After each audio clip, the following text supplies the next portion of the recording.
Uhum.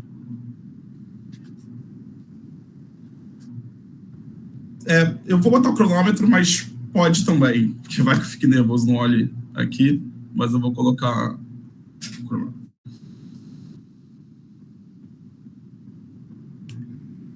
Tá. Vou apresentar minha tela. Vocês estão vendo minha tela?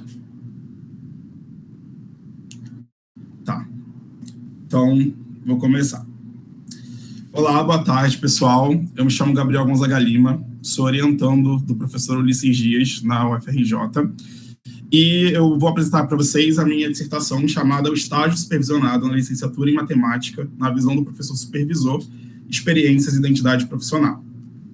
Eu vou dividir minha apresentação em 6 partes. A primeira é a motivação e a contextualização, a segunda, a justificativa e objetivos, a terceira, referencial teórico. A quarta vai ser a metodologia, a quinta, entrevistas, e a sexta, análise das entrevistas. Começando, então, pela motivação e contextualização, primeiro eu vou me apresentar. De novo, eu sou Gabriel. Eu sou natural e morador da cidade do Rio de Janeiro. Eu sou licenciado em matemática pela UERJ, me formei em 2018. Sou especialista em aprendizagem em matemática também pela UERJ. Eu sou professor de matemática nos anos finais do ensino fundamental atualmente, na Prefeitura da cidade do Rio de Janeiro e na Prefeitura Municipal de Queimados. E eu sou mestrando do Programa de Pós-Graduação em Ensino de Matemática, o PMAT da UFRJ, no qual eu estou apresentando aqui a minha dissertação. Começando, de fato, a falar do meu tema, qual é a minha relação com o estágio supervisionado? Na minha graduação, eu fiz 7 disciplinas de estágio supervisionado, durante a licenciatura. Uma foi no Instituto de Educação da UERJ, 3 foram no IME, que é o Instituto de Matemática e Estatística, e 3 no CAP da UERJ, que é o Colégio de Aplicação. E eu percebi, conforme as minhas experiências foram avançando, que a experiência de estágio em cada instituto era diferente. Dentre as minhas experiências, na minha percepção pessoal, os estágios do CAP da UERJ influenciaram de forma mais positiva a minha formação, devido a seu formato em escola campo, porque a gente tinha que dar aulas, a gente tinha que preparar material, a gente tinha que fazer atendimento com os alunos, a gente tinha que corrigir e preparar atividades, então era uma coisa muito rica. Já os estágios dos outros institutos, que eram escolas convencionais, era uma coisa mais passiva. Então, eu acho que o CAP foi assim, determinante na minha formação. E aí, quando eu fui entrar no mestrado e aí eu fui refletir sobre essas coisas, é claro que a figura importante no processo do estágio supervisionado é o professor supervisor. Ele é uma pessoa muito importante para que a relação de estágio aconteça. Mas o que seria o professor supervisor? Primeiro, qual é o seu papel? Resumidamente, o professor supervisor é o professor que recebe os licenciandos na escola. Então, os alunos de uma graduação vão fazer lá seu estágio, é o professor da escola que recebe eles. O professor supervisor é o professor regente das turmas, em que o licenciando faz seu estágio, e ele estabelece questões como data de regência, conteúdos a serem seguidos, avaliações, entre outras coisas. Qual a relação dele com a minha pesquisa? Ele é o objeto de pesquisa dela, então é o meu foco na pesquisa. Aqui, busca-se identificar diferentes perfis desses profissionais, analisar sua formação e sua identidade como formadores de professores, além de suas percepções e angústias perante o estágio supervisionado. E aí surgem as perguntas de pesquisa. Primeira, professores e supervisores se enxergam como formadores de professores? Eles se entendem como parte da formação desses licenciandos? O tipo de instituição na qual eles trabalham torna mais provável que eles se sintam de tal forma e se sintam mais confortáveis e preparados para receber estagiários? Eles recebem algum tipo de formação específica? E quais são os saberes que alguns desses professores construíram durante a supervisão? Indo para a segunda parte da justificativa e objetivos, a minha justificativa começa pensando num artigo do Lopes e outros autores, de 2017, em que eles analisaram 858 dissertações e teses mapeadas pelo Fiorentini, a Passos e a Lima, e que são relacionadas ao professor que ensina matemática. Essas dissertações e teses são de um período de 2001 a 2012, mas a publicação de 2017. Desse mapeamento, dessas 858 dissertações, 208 estão relacionadas à formação inicial no contexto da licenciatura em matemática. Dessas 208, 53 tinham um foco na formação didático-pedagógica do licenciando, e apenas 20 se debruçavam sobre o estágio supervisionado na formação do professor de matemática dos anos finais do ensino fundamental e do ensino médio. Então, pensando aí na produção desse período, constatado em 2017, só tinha 20, né, dissertações e teses. E aí surgem os seguintes questionamentos. Qual a experiência de estágio para o professor supervisor? Como o tipo de escola na qual ele atua interfere nas suas práticas? Quais são os sentimentos que esse professor possui ao supervisionar licenciandos em matemática? Esta pesquisa, então, se justifica em procurar entender as necessidades, formações e experiências desses profissionais essenciais para que o estágio supervisionado aconteça. Só para deixar claro, o mapeamento, então, mostrou que tem pouca produção até, pelo menos, 2017. Claro que depois disso houve mais pesquisa, mas ainda há poucas pesquisas com esse foco aí no estágio, na licenciatura em matemática, pensando, inclusive, no professor supervisor. Indo para o objetivo geral da pesquisa, o objetivo geral é identificar as autovisões e compreender diferentes identidades docentes dos supervisores, enquanto formadores de professores de matemática. Objetivos específicos da minha pesquisa são os seguintes: identificar se professores e supervisores possuem alguma formação que os prepare para receber estagiários, ouvir angústias, inseguranças e situações de sucesso nas experiências de professores e supervisores nas licenciaturas em matemática e construir relatos a partir dessa escuta, compreender as identidades profissionais dos professores e supervisores de estágio supervisionado nas licenciaturas em matemática enquanto formadores de professores e investigar se há influência do tipo de escola em que o professor supervisor trabalha sobre suas percepções em relação ao estágio supervisionado em matemática e em relação com os estagiários. Agora eu vou avançar para o referencial teórico, e aí eu vou pincelar rapidinho alguns autores que eu pus lá, mas não todos, alguns que eu vou citar aqui durante a apresentação. Primeira coisa é a legislação. Tem a Resolução do Conselho Nacional de Educação, de 2015, que estabelece as diretrizes curriculares nacionais para a formação inicial e continuada dos profissionais do magistério na educação básica. E também o CNE, né, que é o Conselho Nacional de Educação, fez alterações nessa legislação de 2015, em 2019 e em 2024, e essas legislações mais atuais progressivamente reconheceram e aumentaram a importância da prática e, consequentemente, do estágio na formação básica da licenciatura. Por lei, um estagiário de qualquer licenciatura, primeira licenciatura, tem que fazer 400 horas de estágio. E aí, além disso, tem uma série de regulamentações que estão lá a respeito do estágio, inclusive agora que eles têm que começar inicialmente, desde os períodos iniciais. Outras duas autoras importantes são a Selma Garrido Pimenta e a Maria Socorro Lucena Lima, que falam que elas advogam pelo rompimento da dicotomia entre teoria e prática, ou seja, pelo rompimento dessa coisa que parece que a teoria tem que vir antes da prática, quando, na verdade, a gente tem que dialogar. Também trago a Cochran Smith e a Little, que falam de tipos de conhecimentos diferentes, e dentre os conhecimentos que elas trazem, o conhecimento da prática, que seria o conhecimento que você produz depois de uma experiência, e aí você vai teorizar e fazer produções acadêmicas a partir da prática, tem muito a ver com o que eu vou falar aqui.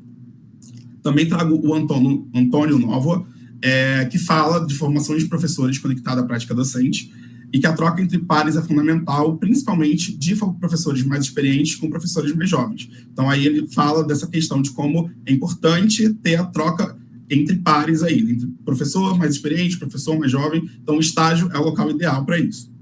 Também trago o Tardif, o Lessers de Alahri, não consegui falar do Alahri, mas eles falam dos saberes da experiência, que tem alto potencial formativo devido à troca de experiências entre profissionais com anos de profissão e aqueles recém-formados.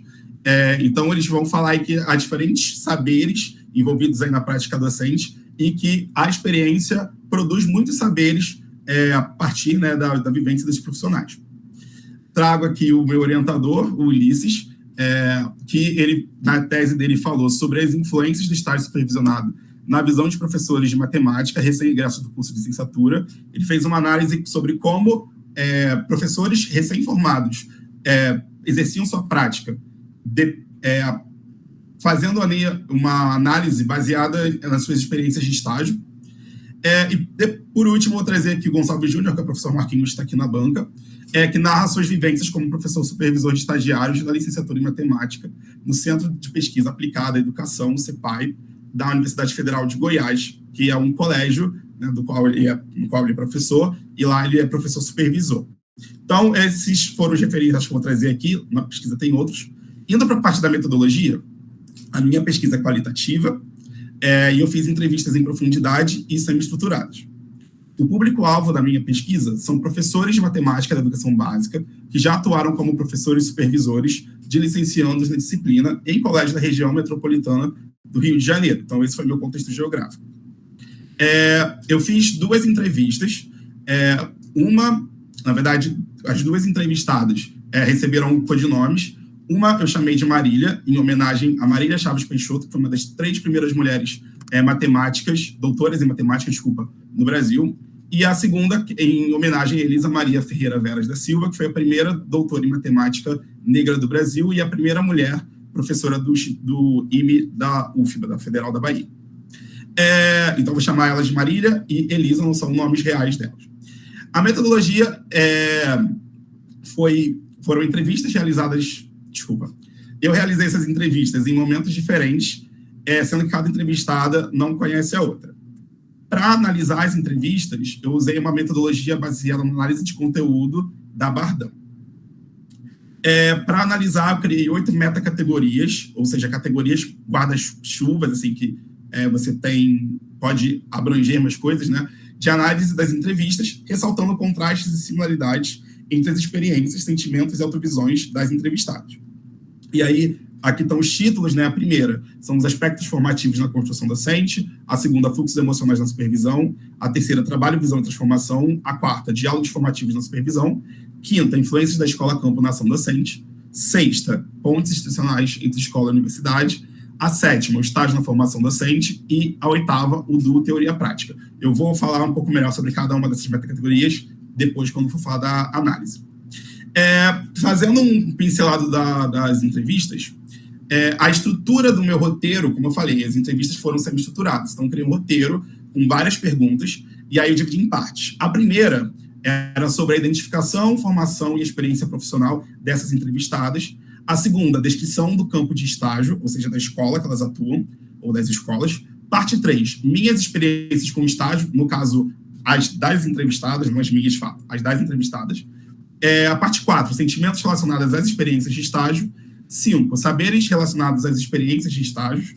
6, estrutura da escola-campo, então se há reuniões, se há preparos, como é que é a estrutura no sentido do planejamento, né? 7, o lugar do estágio na formação delas e o lugar do estágio na formação de outros licenciandos. E as visões sobre o estágio e identidade profissional. A primeira entrevistada, que foi a Marília, ela, no momento da entrevista, atuava em uma escola federal localizada na zona norte do município do Rio e também trabalhou anos em uma escola privada da zona sul da cidade, da qual ela já se aposentou. Ela também relatou que trabalhou em outras escolas privadas, mas essas foram as 2 principais. Ela é bacharel, licenciada em mestra pela PUC-Rio. Ela era aluna de um curso de doutorado no momento da entrevista. Ela é graduada desde o fim da década de 80 e mestra desde a primeira metade da década de 90. A primeira experiência como professora supervisora dela foi há mais de 20 anos e ela tinha no máximo 10 anos de carreira. Ela recebe estagiários em suas aulas com frequência até hoje e o colégio em que atua tem tradição em receber estagiários de diversas universidades públicas e privadas, possuindo uma cultura de estágio supervisionado. A segunda entrevistada foi a Elisa. No momento da entrevista, ela trabalhava em 3 escolas distintas, 2 da rede privada e uma da rede estadual do Rio de Janeiro. Ela é licenciada pela UF, mestra pela UFRJ.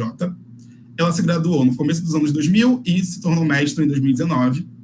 Ela não estava matriculada formalmente em um curso de formação continuada no momento da entrevista, mas ela mantinha contato constante com a universidade e eventos acadêmicos. Ela sempre buscou isso e até o momento da entrevista estava sempre em contato, mesmo não estando em nenhum curso de formação continuada no momento. A primeira experiência da Elisa foi há mais de 20 anos também, só que no caso dela, ela tinha 2 anos de carreira no máximo, então assim, foi bem no começo dela, logo no começo da carreira ela já recebia estagiários. Ela também recebe estagiários em suas aulas com frequência até hoje. Uma das escolas em que ela trabalha, além de disponibilizar a realização do estágio supervisionado, também possui um programa de estágio externo. Então, ela tem uma relação muito positiva com o estágio. Ela possui vivências totalmente diferentes acerca do estágio supervisionado em cada uma das escolas em que atua. Isso foi muito marcante na entrevista da Elisa. Só para deixar claro, o estágio externo seria um estágio remunerado fora da escola. O supervisionado, que é meu foco, é aquele que é obrigatório nas licenciaturas, né? Bom, ambas as entrevistadas gostam de receber estagiários e se enxergam como formadoras, ou seja, elas se entendem responsáveis no processo de formação desses futuros professores de matemática. As 2 têm experiências positivas e negativas com estagiários, e elas enxergam o feedback entre elas e os estagiários uma das partes mais legais do estágio, e alegam não só ter ensinado muitas coisas aos estagiários, mas também ter aprendido muito com elas. Então, teve essas coisas em comum nas falas das duas, mesmo elas não se conhecendo. Indo para a parte da análise das entrevistas, eu vou começar pela primeira metacategoria, que é aspectos formativos da formação docente. Essa sessão ela aborda a trajetória de formação de Elisa e Marília, destacando como seus percursos acadêmicos influenciam o papel como supervisoras de estágio. Ambas ressaltam a ausência de preparação para serem supervisoras durante a licenciatura, enfrentando esse desafio na prática. As duas foram, assim, bem firmes e diretas, que elas não tiveram nenhuma orientação, seja na graduação ou seja nas escolas delas, sobre como receber estagiários. Tudo que elas aprenderam foi na prática. E aí, fazendo um link aí com a teoria, né, a Pimenta e a Lima apontam que a formação docente ainda carece de uma integração entre os saberes pedagógicos e práticos, o que se reflete nas experiências das entrevistadas, que elas aprenderam tudo na prática, como eu falei. Então, elas reconhecem que o aprendizado para o papel de supervisão foi adquirido apenas na prática. E aí, pensando também no Tardif, no Lessard e na Lahire, eles falam sobre saberes da experiência com especificidades e habilidades que são influenciados pelos outros tipos de saberes que existem, mas vão muito além deles, e são adquiridos pelo dinamismo e pela vivacidade da sala de aula. Eles caracterizam a profissão docente e tornam ela com prerrogativas próprias. Então, assim, a experiência traz saberes que são únicos ali para a profissão docente, embora eles falem, né, e a Elisa vai fazer uma fala aqui, sobre a importância de você refletir também sobre essas experiências. Traga uma fala dela. Quando eu comecei a trabalhar, os professores mais antigos diziam lá, eu tenho 20 anos de experiência, 35 anos de experiência, alguns diziam assim, você tem que tomar cuidado, Elisa, que às vezes a gente que tem muito tempo de sala de aula fica com essa mania de dizer que tem tantos anos de experiência, mas às vezes não são tantos anos de experiência. São 1 ou 2 anos com experiência e 25 anos de repetição. Eu achei isso muito interessante. E aí os mais velhos que sempre buscaram por uma questão de formação continuada, né, por estar sempre se reinventando, fizeram esse discurso. Aí eu, peguei, né? No caso, o discurso.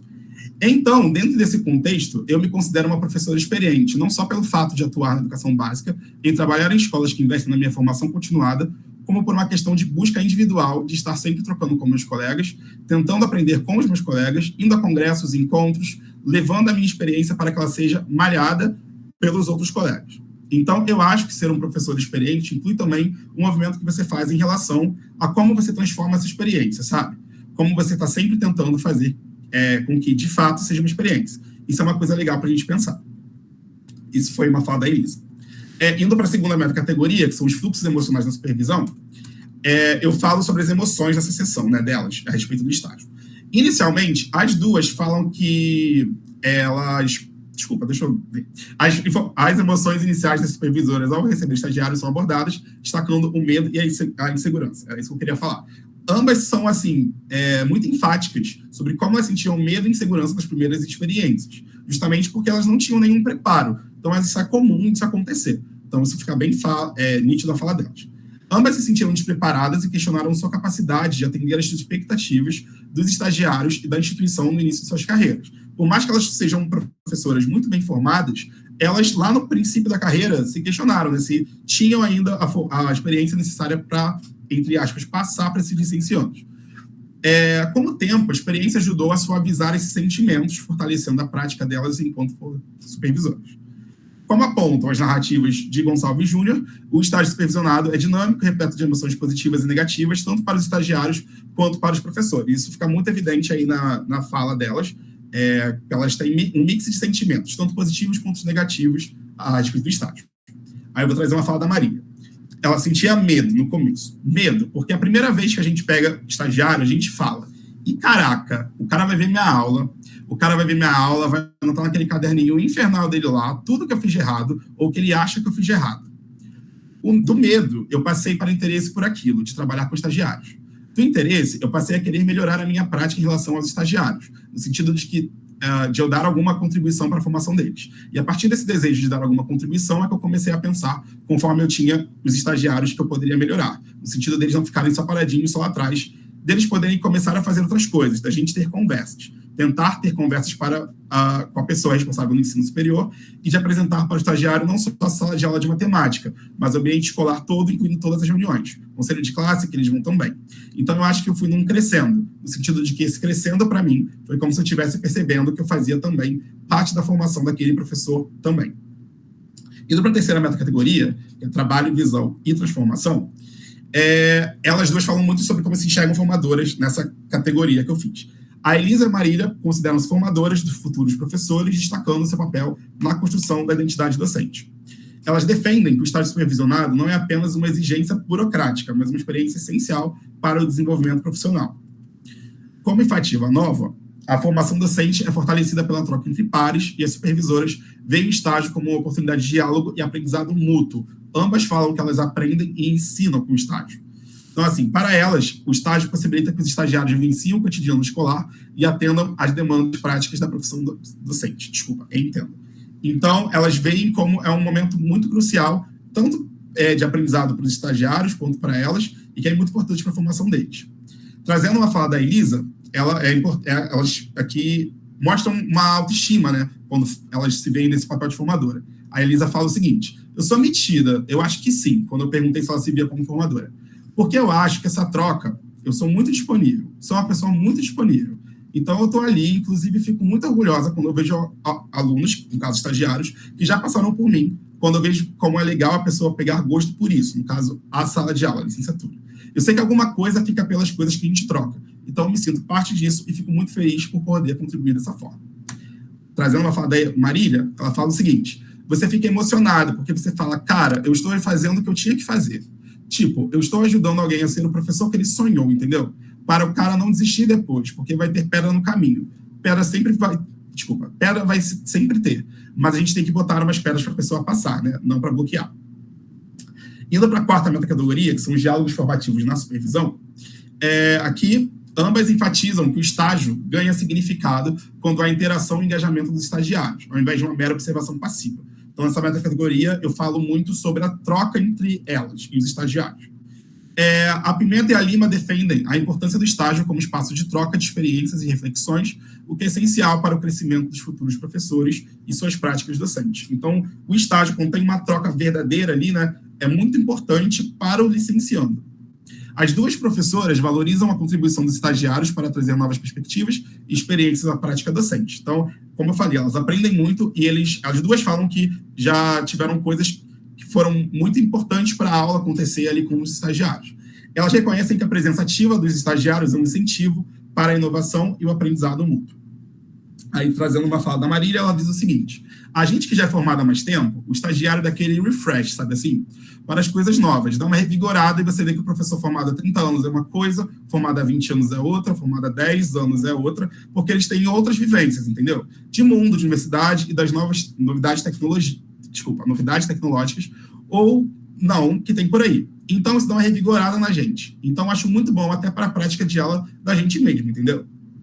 Aí, indo para outra fala. O estágio supervisionado, para mim, é uma que faz parte das tarefas do professor da educação básica, que é o momento que a gente tem que mostrar para o futuro professor todas as características de uma escola de educação básica. E não só a sala de aula de matemática, mas principalmente a sala de aula de matemática, que ele vai passar a maior parte do tempo dele desenvolvê-lo, capacitá-lo a desenvolver estratégias para ele, a construir como ele vai ser professor.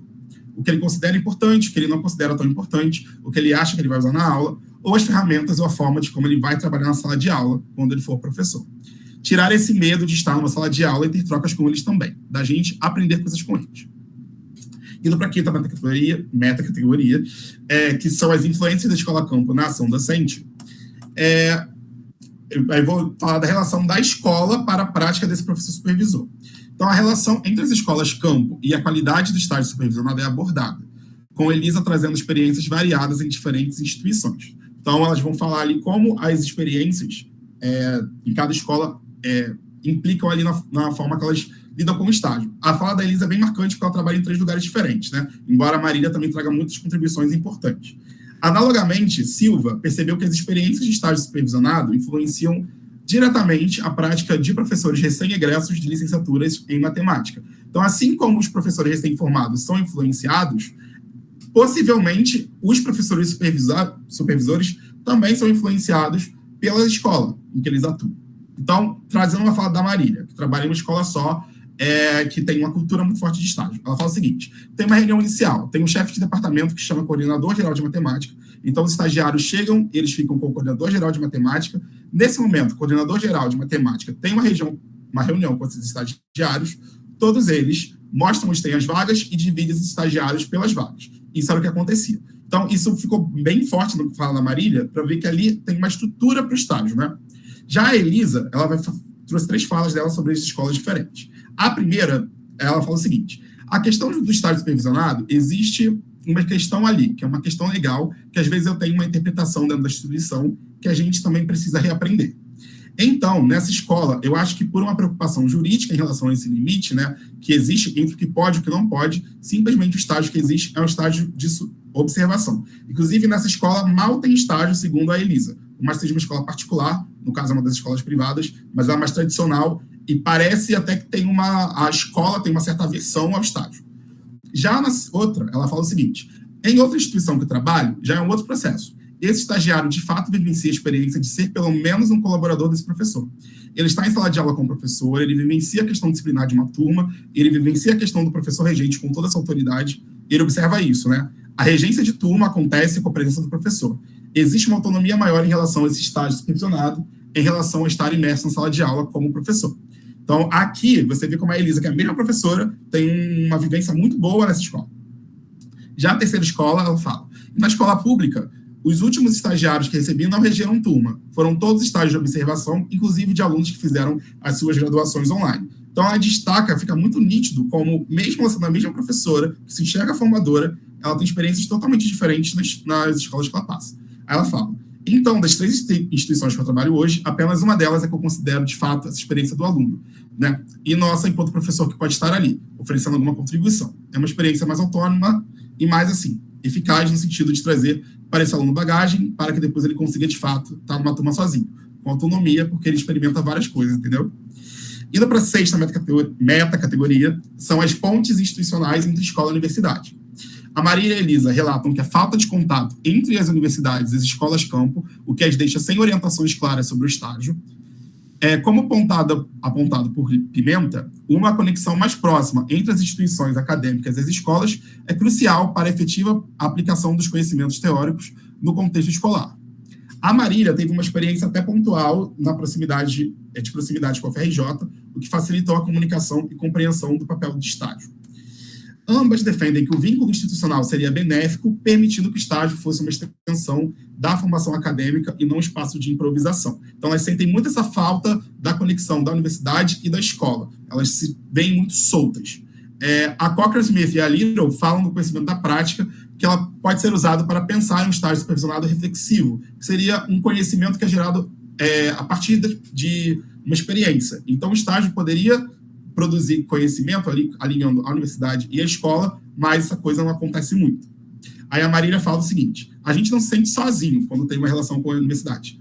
Estreita a relação com os estagiários, porque quando você está sozinho, não tem nenhum contato na universidade, você se sente muito sozinho. Você fala: cara, eles estão só me avaliando, o que eles estão vindo fazer aqui? E não é isso, entendeu? A gente tem que estar colaborando com uma construção de um profissional. Já a Elisa fala o seguinte: também nunca ninguém discutiu isso numa formação, né, de licenciatura, pelo menos não no meu curso, e também muito menos como você vai receber um estagiário, e como você pode oferecer alguma coisa, até porque cada universidade exige uma coisa diferente desse futuro professor. Eu percebo que não existe, assim, um protocolo, sabe, de como você vai lidar com aquela pessoa. Cada universidade pede uma coisa, até a ficha de supervisão. Então, assim, eu percebo que não existe um padrão para isso, entendeu? Indo para a 7ª e penúltima meta-categoria, o estágio na formação docente, aqui a gente fala do papel do estágio, né, na formação desse licenciando. O estágio é valorizado como uma experiência prática essencial para a formação dos licenciandos, que assim desenvolvem a capacidade de lidar com as exigências da sala de aula. A Marília enfatiza que o estágio bem direcionado ajuda aos licenciandos a integrarem teoria e prática, tornando-se mais seguros para atuar. E ela fala de um estágio bem direcionado no sentido de que ele põe a mão na massa, faz coisa, não fica ali passivo na sala de aula.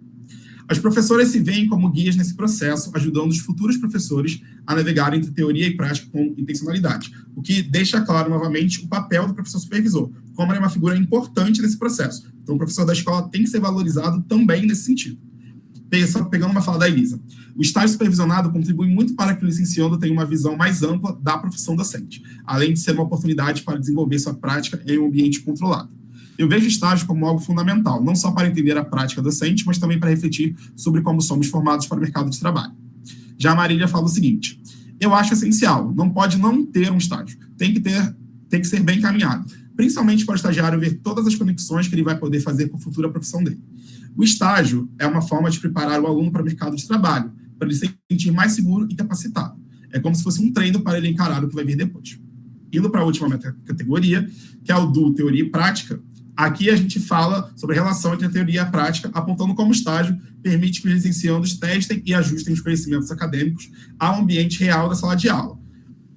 A Marília e a Elisa reconhecem que a prática é um espaço onde a teoria é revisitada e transformada, desafiando o entendimento dicotômico entre ambos. Então, assim, a teoria e a prática elas têm que andar juntas, não vistas como teoria antes e prática depois. Não, isso tem que ser ao mesmo tempo sempre. O estágio oferece um campo fértil para o desenvolvimento de uma prática reflexiva, onde a prática e a teoria se retroalimentam em um processo contínuo, sentido defendido por Pimenta e Lima.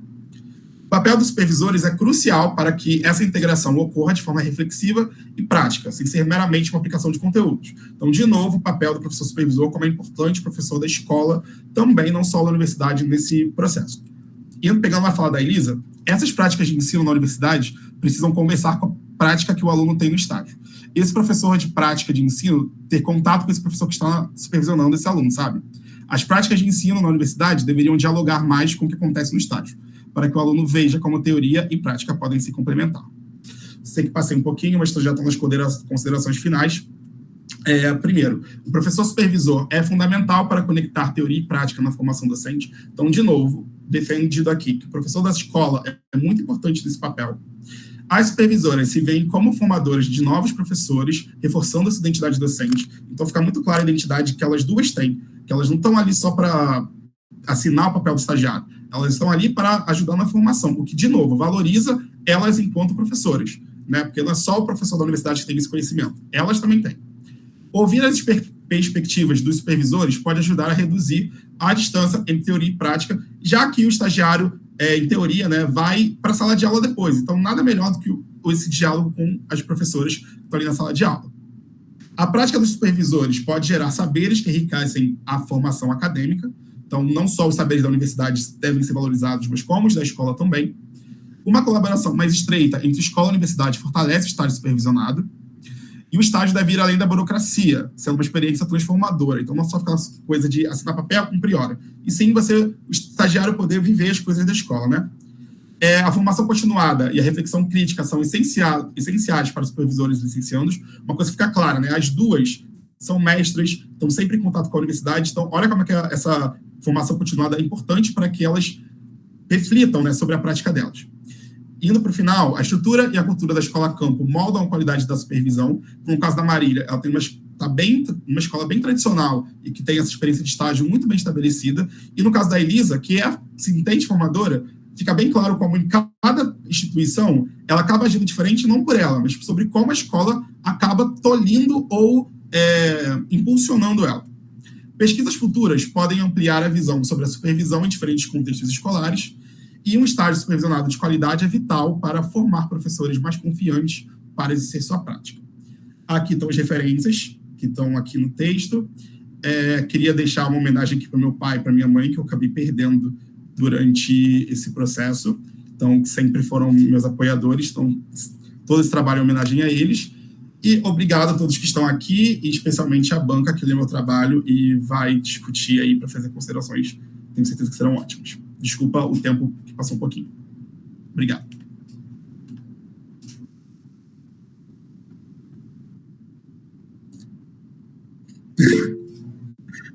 Modo rapper, né? Espero que tenha sido claro.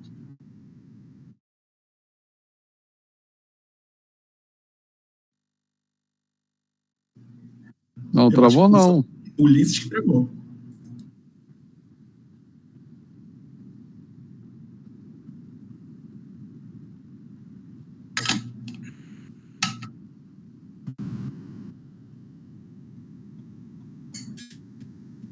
Você está travado. Realmente.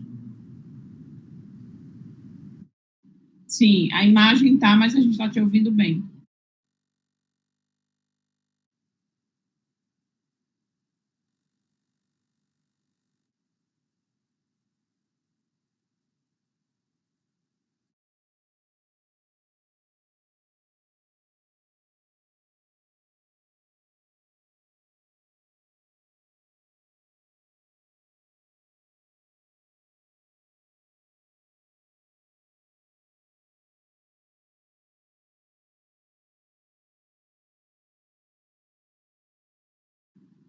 É, tem uma participante que levantou a mão, Thalita Gonzaga.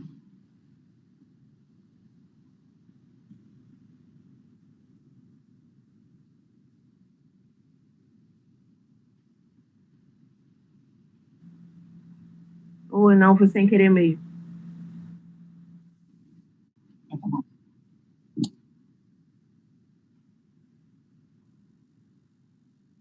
Bom, primeiramente, boa tarde a todos, todas e todes, né, agradecer o convite do Ulisses, do Gabriel, né, de estar aqui participando dessa banca, né, que escolheu uma temática super importante, né, o estágio supervisionado na licenciatura em matemática, trazendo essa visão do professor supervisor, né.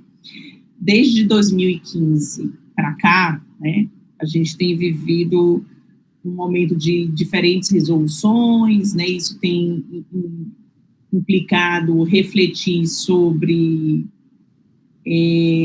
a licenciatura como um todo, né, e principalmente os estágios, né.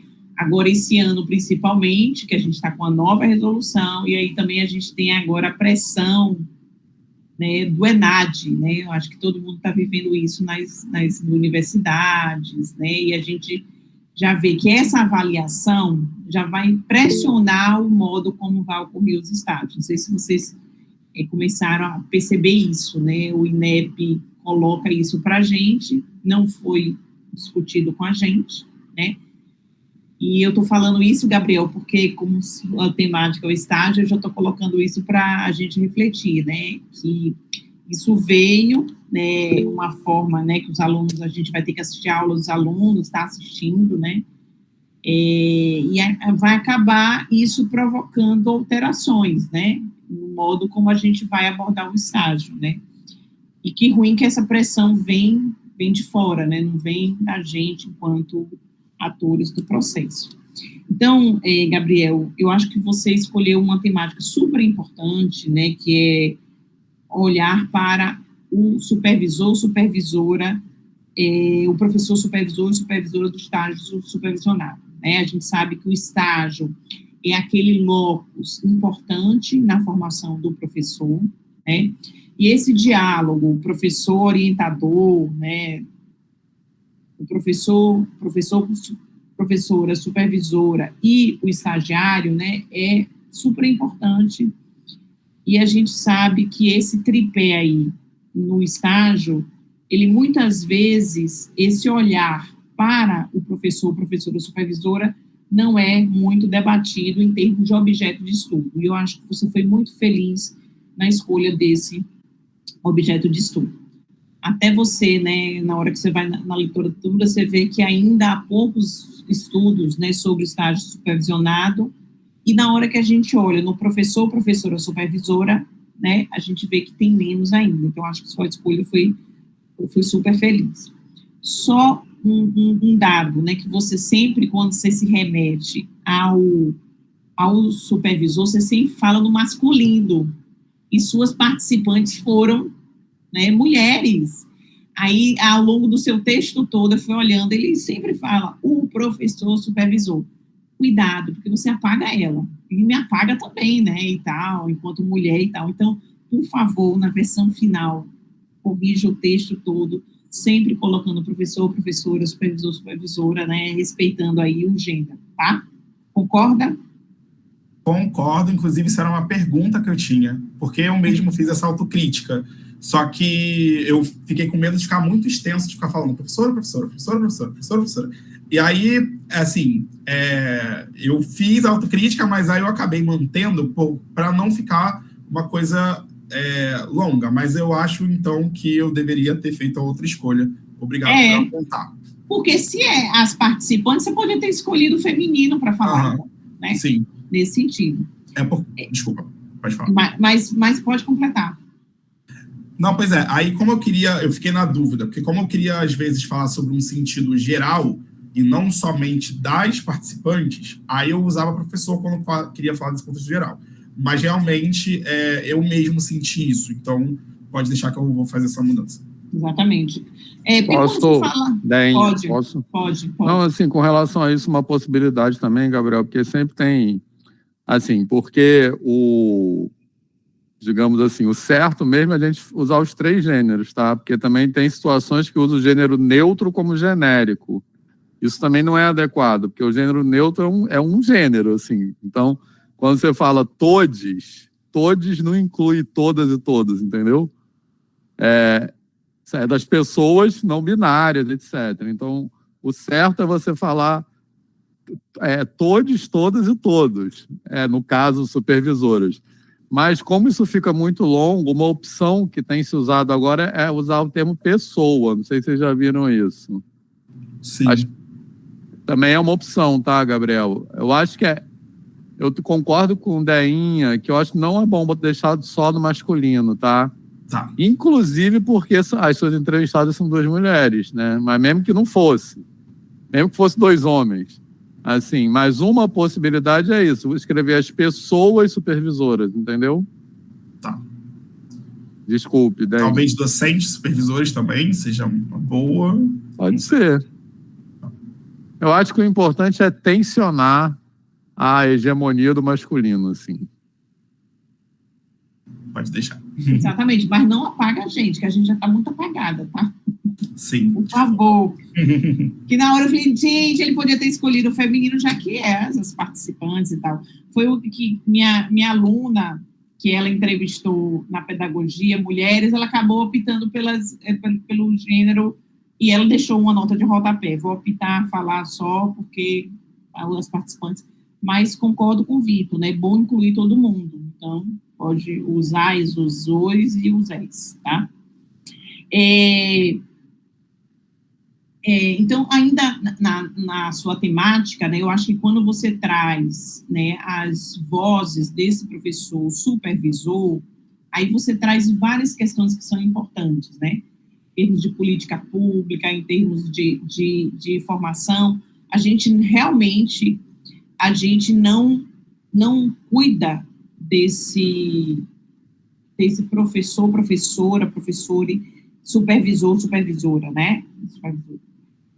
Não tem uma política pública de cuidar, de apoiar, né? E eu acho que os seus dados, eles acabam trazendo isso, né? Essa ausência de pensar uma formação específica para eles, um apoio específico para eles, né? Algo que possa contribuir também para o seu processo de desenvolvimento profissional, seja até em termos de carga horária, de pontuação, né? Nada disso é oferecido a esse docente supervisor, né? Supervisora. Então, eu acho que o seu trabalho, ele traz essa reflexão para a gente, o quanto a gente precisa pensar em formações específicas, nesse cuidado também, né? Nós que estamos na universidade, nessa relação com eles e com os estagiários também, né? O quanto ouvir eles traz diferentes implicações para a gente pensar esse processo, essa relação, né? Entre os 3, tá? Na qualificação, eu apontei isso, mas eu acho que você melhorou, mas ainda deixou um pouco, né? Eu vi que você, ao longo do texto, você traz palavras que são, assim, que são carregadas de conceito. Então, saberes, experiência, identidade profissional. Eu lembro que eu alertei isso para você na qualificação, aí você tirou saberes, mas ele ficou no seu referencial teórico, né? Então, eu entendi, né, o que você colocou lá ao longo do texto, mas, por exemplo, na hora você se remete aos saberes, né? E quando você se remete aos saberes, no seu texto você coloca eles em uma nota de rodapé para explicar os tipos de saber. Talvez você coloque ele no texto mesmo, né? Já que ao longo da sua escrita você acaba chamando a atenção, né? E aí eu queria perguntar ao Gabriel, o que você está entendendo por essa identidade profissional docente que aparece no seu texto? E como é que você viu isso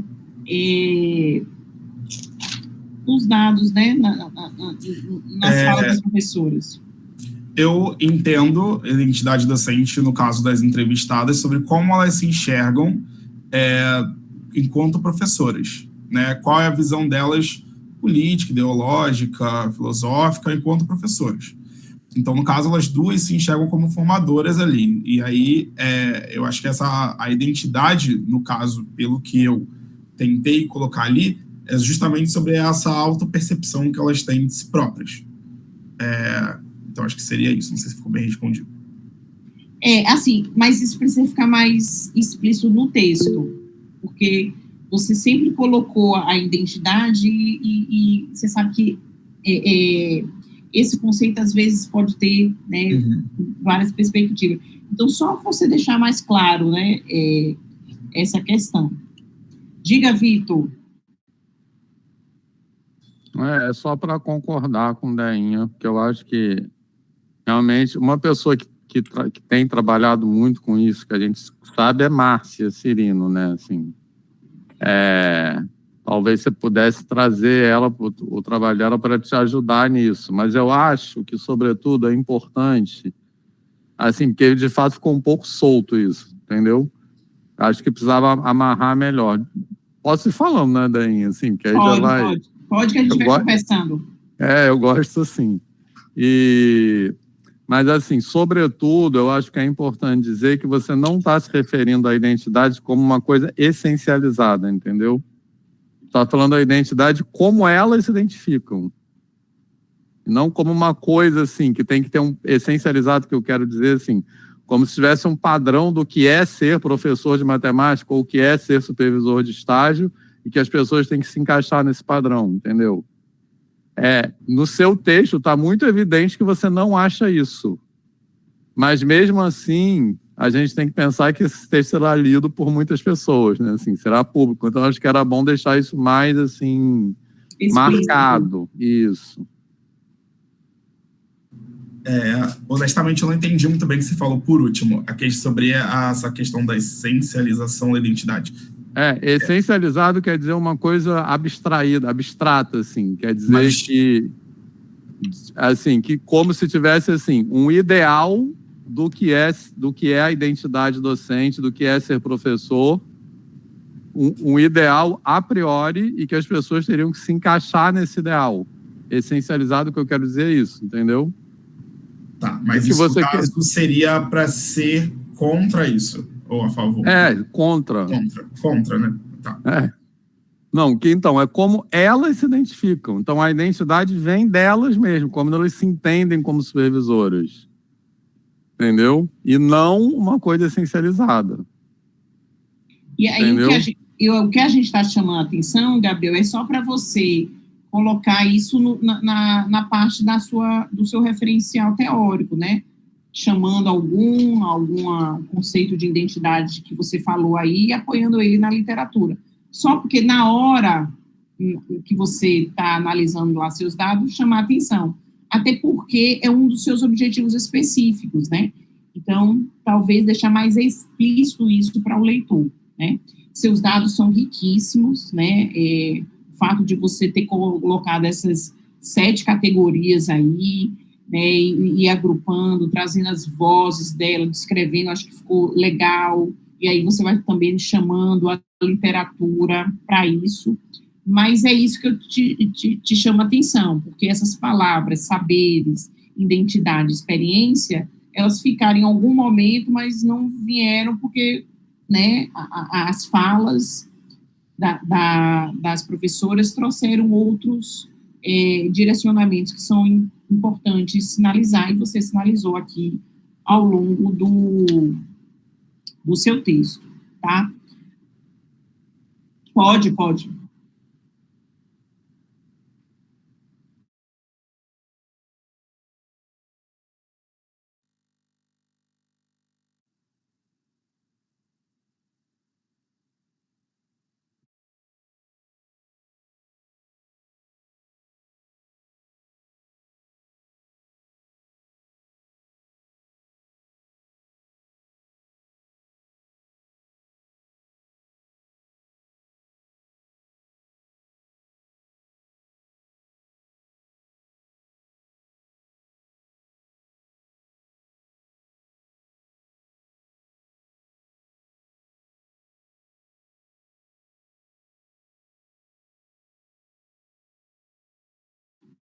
Isso, e outra observação também, né?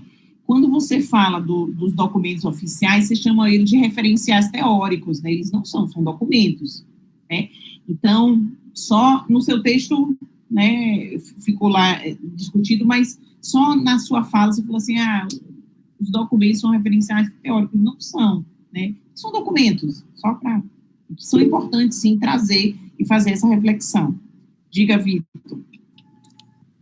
Já não vai sobrar nada para eu falar daí. Enfim, isso também é uma coisa, Gabriel, que eu me incomoda um pouco, tá? Eu acho que, bom, como a Dainha falou, na sua fala, você falou, o referencial teórico, aí são a autora tal, e os documentos legais. Eu acho que, isso, inclusive, tem outros trabalhos que colocam isso. Eu não gosto de colocar isso. Colocar documentos legais como referencial teórico. Porque o referencial teórico é uma coisa que você se sustenta para construir a sua argumentação. Vamos dizer, a definição de referencial teórico é essa. E documento legal não pode ser isso, porque é papel do trabalho acadêmico, inclusive, problematizar o referencial teórico, olhar criticamente. Então, você não pode assumir o referencial teórico como algo dado, entendeu? Como algo assim, isso aqui é o certo e isso eu vou me basear para falar as coisas. Os autores que você usa é um pouco assim, eu vou me basear nesse conceito, nesse que... É claro que também precisa concordar com os autores, mas você vai meio que se sustentar neles. Os documentos legais não é essa a ideia, não é se sustentar neles, entendeu? Só que na sua fala você causou mais essa impressão do que no texto. No Sim. texto não está tanto assim, tanto que você começa falando lá no capítulo, não lembro agora o número, o capítulo de referencial teórico, você começa falando dos documentos legais e logo em seguida você começa a trazer os autores para discutir o documento legal, entendeu? Para discutir os documentos legais, que eu acho bom isso.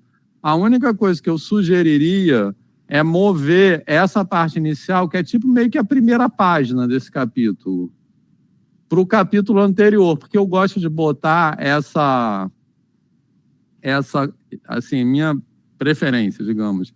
Essa parte da prescrição legal, eu gosto de colocar dentro do contexto da pesquisa, entendeu? Da problemática da pesquisa. Que você vai falar, eu vou falar sobre estágio, então estágio acontece isso, a prescrição legal é essa. Então, você vai contextualizar a sua pesquisa nesse negócio, entendeu? Então, eu sugeriria tirar aquele comecinho e botar no capítulo anterior, que é o capítulo que fala da problemática da pesquisa, entendeu? Não sei se Dainha concorda. É uma sugestão boa. Marquinhos.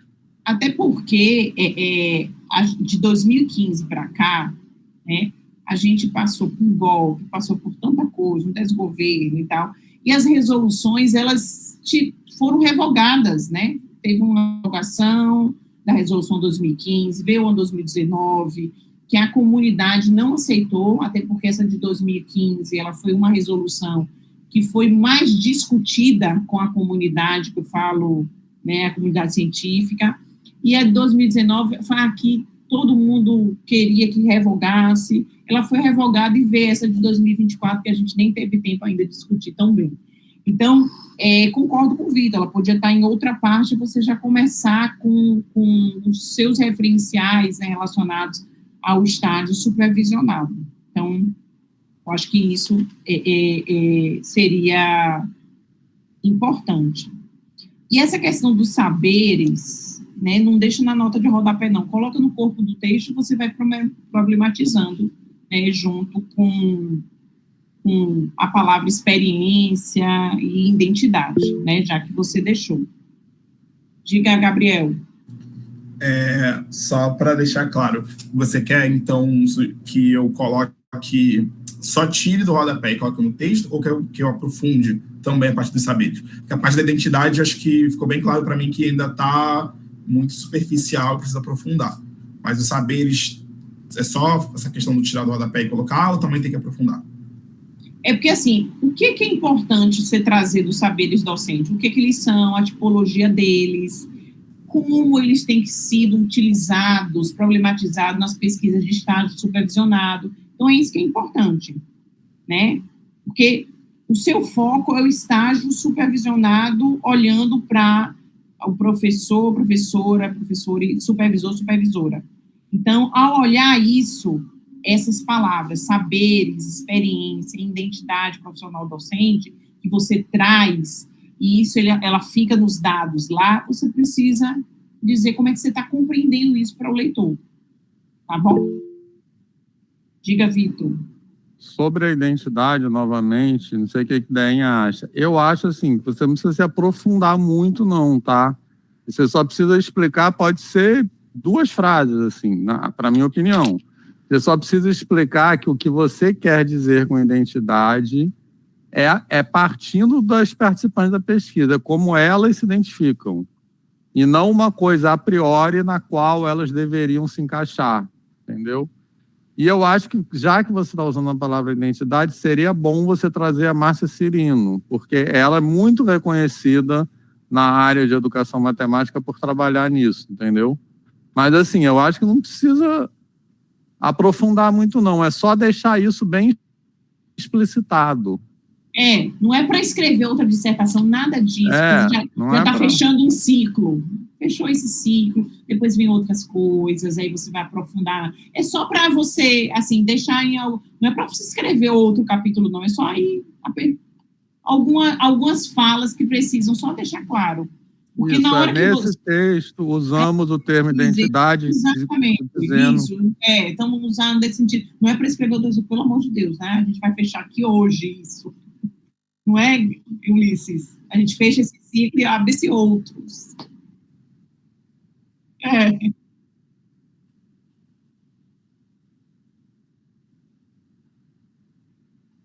Sim.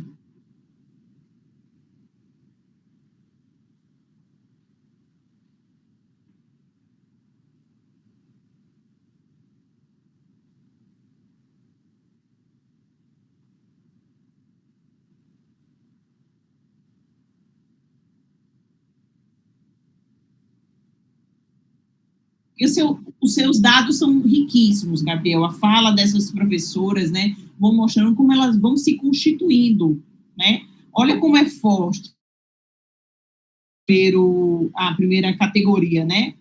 A ausência de formação delas para ser a professora supervisora, elas recebem e elas vão se constituindo, né? A identidade dela enquanto professora supervisora vai se constituindo na prática, né, ao receber esses estagiários.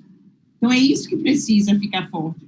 E também, que implicação a gente tira aí disso, né? Que precisa ter políticas públicas que apoiem a professora supervisora urgente, né? Não pode, e em várias frentes, não só formativo, mas também em termos de ela tem alguma concessão, né? Diminuição de carga horária, porque ela recebe imagine o quanto, eu sempre falo isso para os meus alunos estagiários, olha, a gente está entrando, a gente está invadindo a escola, você vai receber a formação, mas a gente tem que contribuir com esse professor supervisor, né? Então, a gente, e você vê que o Estado não contribui, nem a universidade, de lutar para que ele tenha uma redução de carga horária, já que ele está atendendo, é mais um trabalho para ele, né? Nesse sentido. Então, acho que a sua dissertação, ela joga tinta, né, nisso, de a gente precisa olhar para esse professor, professora, supervisor, supervisora, a gente não está olhando, né? Então, acho que a grande contribuição do seu trabalho é isso, é trazer essa voz desse professor supervisor, o que eles dizem, o que eles vão falando, o que eles... Olha como, a partir do seu trabalho, a gente pode dar pistas para pensar políticas de formação para ele. O diálogo, o professor da universidade com o estagiário e com esse professor supervisor precisa estar mais alinhado, mais junto. Então, acho que o seu trabalho, quando eu li, eu falei, gente, olha para isso. Eu achei que é uma agenda de pesquisa que a educação matemática precisa se debruçar mais sobre isso.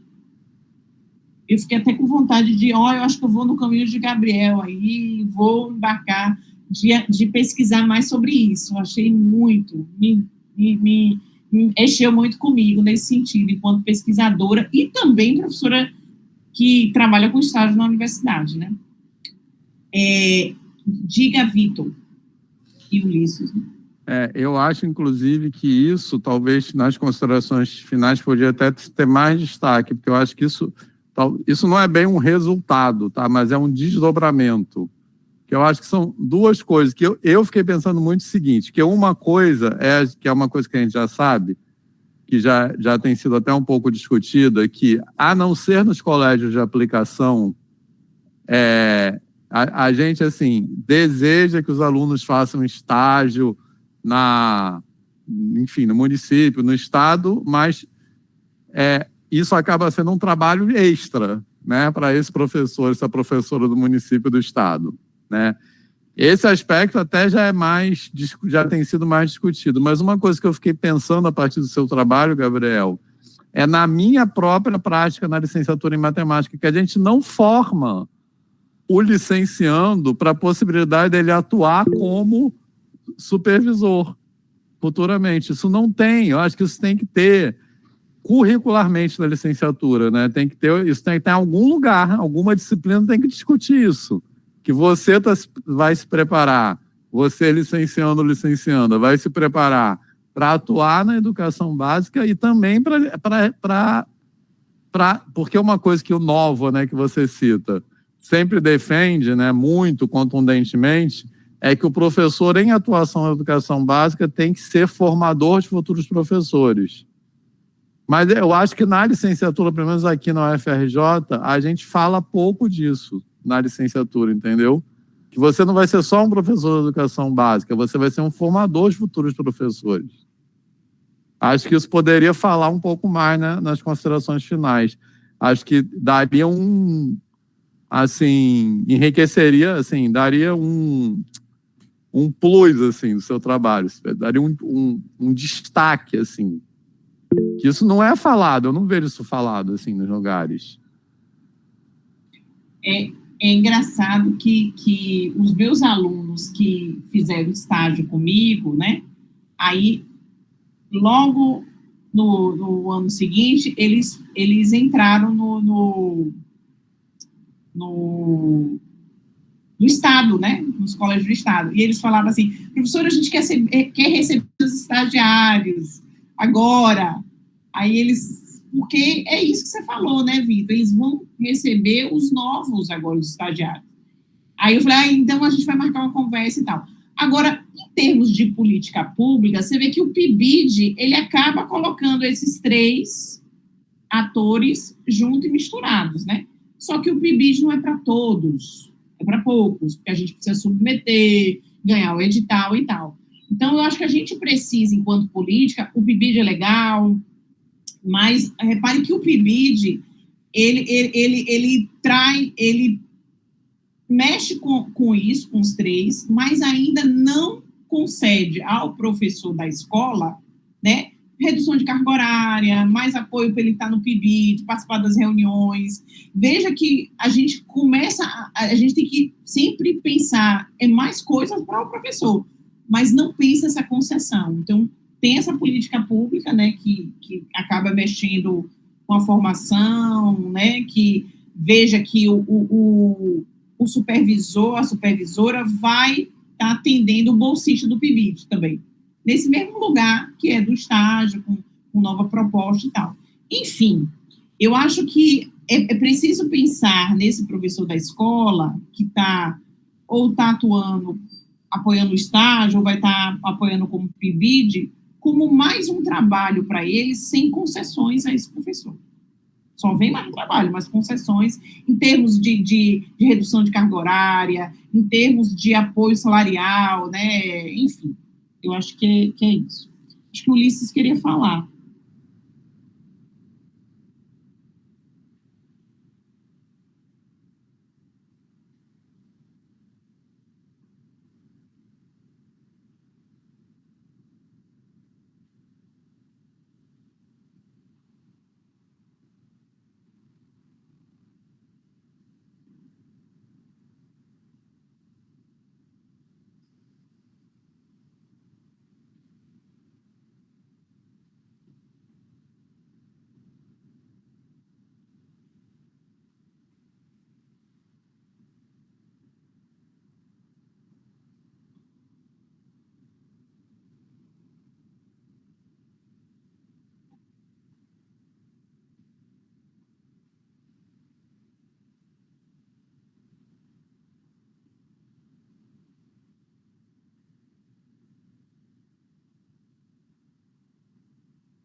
Pronto. Eu acho que é isso, Gabriel, que eu queria falar com você. Parabéns aí, né, pelo fechamento desse ciclo. E agora, eu queria deixar para Ulisses e você que vocês possam publicar, né, isso em forma de artigos, porque os dados estão poderosíssimos. E aí, desdobramentos aí já que você escolheu esse formato monográfico, mas agora que fique esse desdobramento, né, para você escrever artigos sobre esse foco, tá bom? Perfeito, muito obrigado. Adorei as considerações. Obrigado mesmo. Obrigada.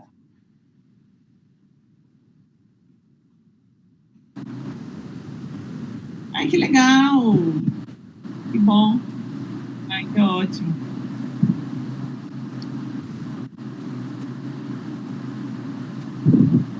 Ok. Obrigado, Ulisses. Vocês me escutam bem? Tá bom. Eu gostei muito da fala da Deinha. Foi muito certeira, Deinha. Vou dialogar muito com você. Eu tô meio rouco, gente. Final de semestre. Vamos dar aula até dia 21.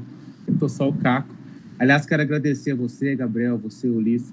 Eu falei, Ulisses do céu, me manda esse trabalho muito antes, porque eu não vou dar conta. Eu tô aqui sobrevivendo mais 15 dias. Tá chegando as férias, mas tá bom. Mas foi uma alegria receber seu trabalho com essa antecedência, obrigado. E ler esse tema que é tão caro para nós, né?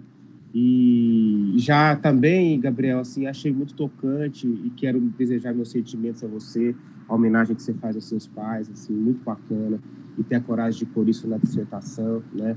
E até vou te dizer, a hora que eu recebi o convite do Ulisses, eu falei, gente, mas eu não estou lembrando do Gabriel, porque então aí vocês explicaram, né? O Gabriel estava sendo inventado pelo Vitor, né? E aí depois passou para o Ulisses, e já faz tempo, parece, né? Se eu não estiver enganado, foi 2021, né? E que bom, Gabriel, que bom que você veio para a defesa. O seu trabalho precisa ser publicado, precisa ser defendido, né? A figura do supervisor é apagada nas pesquisas, né? A gente encontra pouquíssimos trabalhos, né? Eu me lembro que na sua qualificação a gente conversou um pouco sobre isso, e eu estava te dizendo que nos Estados Unidos não é bem assim. Eles têm muitos trabalhos sobre... Os nomes são horríveis, né, gente? O nome em português é supervisor. Eu me lembro que na dissertação, na minha tese, eu fui atrás da origem desse nome e não consegui verificar com muita certeza, mas eu descobri que a palavra supervisão era o nome dado como se fosse o representante do núcleo educacional ali da região do estado, né, que iria na escola realmente supervisionar o trabalho do professor, e aquelas portas que tem aquelas janelinhas de vidro, né, nas salas de aula, era esse policiamento ideológico que era feito principalmente na década de 60, né? Então havia essa supervisão, né? E nos Estados Unidos eles chamam de tutor, né? E aí a gente viu no RP, no Residência Pedagógica, o nome de tutor, né? Ao professor supervisor. Eu acho outro nome horrível, tutor, né? Eu acho que a palavra correta, não é mesmo, Ulisses? O tutor... A gente agora usa tutor para quem cuida de cachorro, né? Eu também acho horrível, né? Mas, enfim. Nós somos formadores, né? Nosso papel de supervisor é esse, né? O professor da sala de aula de educação básica que recebe o estagiário e sua aula é um formador, né?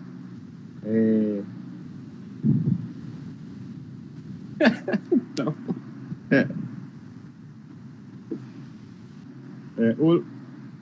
imagina. Ulisses, você sabe que aqui no CEPAI a gente conta até uma piadinha. Eu posso contar aqui para vocês? Que os estagiários estavam chegando no CEPAI, e aí o CEPAI tem 3 andares, assim. Aí eles olharam lá na janela lá em cima, o professor saiu voando, assim. Quem era? Era o supervisor. Deixa quieto. Deixa quieto, faz de conta que não gravou essa parte, viu, Gabriel? Bom, e aí você viu, eu fiquei feliz demais o modo como você dialogou com o meu trabalho, o trabalho do Ulisses, né? Que bacana que isso te deu muitas ferramentas, te deu muitos olhares, né? A hora que eu vi lá na página 95, né? Que você chama de metacategorias, a gente se reconhece naquilo ali, né? Em todos aqueles aspectos que você traz à discussão, né? A relação teoria e prática, que é no estágio que essa relação tensiona, né? E tudo aparece na voz aí das supervisoras. As entrevistas que você fez com as supervisoras, né? São coisas assim. É o seu ouro aqui na sua dissertação, são as entrevistas, né? você dedica a maior parte do trabalho, mais da metade do seu trabalho, à apresentação dessas entrevistas. Eu não sei, acho que contei errado aqui, mas uma grande parte, considerável parte do seu trabalho é a apresentação e análise das entrevistas, né? Então, a gente, quando lê as entrevistas, a gente acaba emergindo ali, se colocando no lugar, principalmente eu, né? O tempo todo me colocando no lugar, e gostei muito como quando você dialoga ali comigo, os caderninhos, né? O caderninho infernal você usou. Você não, elas usaram, né? O caderninho infernal, achei aquilo muito interessante, né? E pode falar. Não, porque o seu livro, o livro que você fez, a pesquisa da sua tese é fantástico, eu li, inclusive eu super indico. E assim, você falou que se viu nas entrevistas, eu me vi nas suas falas, então assim, eu acho que é uma coisa, um sentimento muito único, só que não está, né, escrito em muitos lugares. Então, só que quando a gente conversa com outros professores no dia a dia, não é surpreendente ou ler isso, mas ao mesmo tempo é acolhedor, porque você vê, caramba, não estou sozinho, né? Isso. Tem isso mesmo, né? E aí, dialogando com você, né, Dan? Acho que você eu queria falar isso, o Vitor falou que você está falando tudo que a gente ia falar, e tá mesmo. Mas essa coisa assim, a valorização, porque olha só, lá no CEPAI, né, a gente é um colégio de aplicação ligado ao UFG, né? Vocês sabem, não sei se todos que estão no raciocínio sabem, mas, inclusive, o CEPAI ainda, ele é uma exceção entre os colégios de aplicação, porque nós somos da carreira do magistério superior. Então, quando eu recebo um estagiário na minha aula, lá no sistema de distribuição de carga horária da universidade, a mim é atribuída uma carga horária de ensino. Não é de orientação, é de ensino. Ela é menor, você pega um subgrupo lá e eu nem conto com isso para fechar minha carga horária, mas é me atribuída. E eu me sinto muito feliz por isso. Foi uma conquista nossa, uma reivindicação nossa, né? Porque, afinal, a gente recebe, pelo menos lá no CEPAI, todos nós da matemática temos essa prática. A gente os recebe, mas depois da aula conversa, senta, vamos planejar junto, quero ver seus planos de ensino antes de você ir para a aula, tal. Tem que ter o plano de ensino antes de você ir para a regência, não dá para chegar lá, vou dar aula. Não. Tem que mandar o plano de ensino, nem que seja 1, 2 dias antes para a gente dar uma olhada. Não é nem para policiar, mas é para ver a coisa acontecer, porque às vezes o estagiário também chega lá despreparado, a turma, né, engole eles, como às vezes engole a gente, né? Então tem tudo isso que a gente tenta colaborar para que o estágio seja uma formação proveitosa, rica, né? E não seja uma experiência traumática, porque infelizmente às vezes é uma experiência traumática, né? Então, assim, eu penso que a gente tenta fazer o trabalho do supervisor mesmo, e tem as condições de trabalho para tal. O que não acontece, infelizmente, na maioria das escolas, né? E aí você não tem, digamos assim, se na licenciatura a profissionalização do professor de matemática licenciado é uma briga, é uma luta, né? Até hoje, qualquer matemático acha que sabe dar aula melhor que o licenciando, ou qualquer engenheiro acha que pode dar aula de matemática, né? Imagina o que seria a profissionalização do professor supervisor, né? Não existe, ela não é falada. Por isso que essa pode ser uma questão de identidade que aparece em alguns momentos. Na página 119, ela fala da valorização, né? Acho que é a Elisa. Na página 111, a Elisa fala assim, eu faço parte, né? Acho que até você mostrou aqui uma citação dela falando, né? Eu me sinto formadora desses colegas, né? Então, desses futuros professores. Então, tem essa questão da valorização e da profissionalização que eu gostaria muito de ver, Gabriel, você falando um pouco disso ali nas considerações finais, nesse sentido de mostrar que há essa lacuna, há essa luta, né? Eu acho que um professor, por exemplo, que se qualifica na rede, no município, no estadual municipal, ele deveria a ele ser dado uma função de formador, por exemplo, de alguém preparado para receber o supervisor, ou então que a universidade chame essa pessoa e faça um trabalho colaborativo, enfim. Eu acho que é preciso ter essa figura nas redes, ela não existe nas redes. Então, quando um estagiário vai nas redes, é isso que acontece. É um professor que é voluntário, que ele conhece os professores lá do estágio do curso, então querem dar uma força, tal, mas é sempre um trabalho a mais, como muito bem colocou o Vitor aqui. E isso eu acho que é uma questão relevante, assim. As políticas públicas têm que passar por essa discussão. Quando apareceu o residência pedagógica, a gente achou, né, pelo menos eu ilusoriamente achei que isso pudesse vir à tona, vir ser trabalhado, mas o RP na minha concepção, foi bastante decepcionante, né? Parece que agora vai continuar só o PIBID, né? E, por exemplo, uma residência pedagógica de fato, ela deveria ser após a formação, com um professor, acompanhante, supervisor, com um trabalho remunerado, né? Enfim. Pode falar, Dani. Agora vai ter, Marquinhos, residência pedagógica, mas para os professores dos 3 primeiros anos, início de docência. Então, aí o residência de fato, como ele deveria ser, né? Vai ser formado, né? Aquele professor que acabou de se formar e está nos seus, eu acho que 5 primeiros anos, vai ser para ele. Aí já é uma outra relação, né? Provavelmente vai ter aí uma valorização, um recebimento de alguma coisa, né?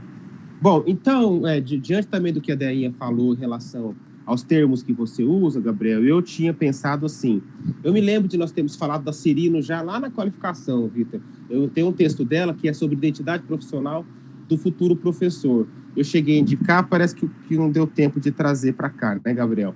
Então, eu te sugeri o seguinte, eu sei que o termo, a questão de identidade profissional é um termo, é um conceito, né, que muitos autores trazem. Eu gosto muito do Bolívar, eu gosto muito do Christopher Day, Marcelo Garcia, eu gosto de trabalhar com esse, principalmente o Bolívar, né?